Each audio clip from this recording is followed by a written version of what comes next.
aking kalawang inahin. Si Karen. Meet Karen, guys.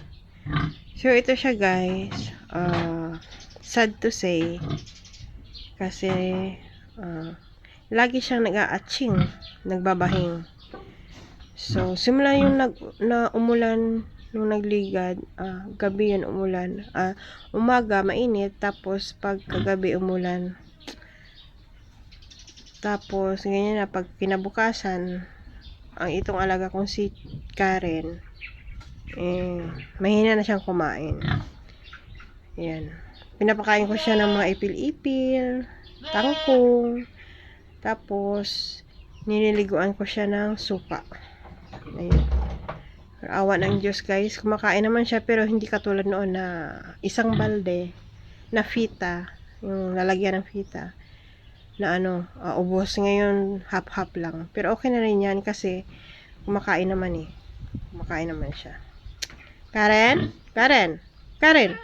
Ayun yung tumingin. Maldita kasi yan Yan siya, guys. Kawawa yan siya.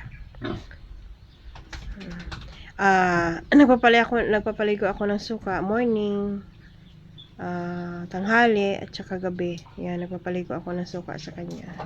Kasi kung tanghali, mainit, so pinapaliguan ko talaga siya ng suka para yung mainit sa katawan niya lalabas. So, okay naman siya, guys. Awa ng Diyos. Hindi naman siya guys. Ayan na siya. So, yan.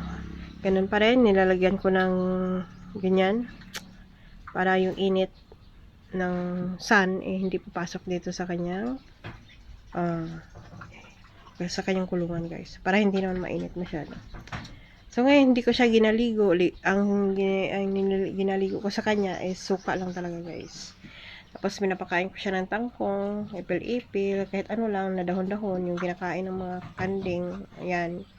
Yan yung pinapakain ko sa kanya para may ang kanyang tiyan. Ayan. So, ito lang muna, guys. Bye.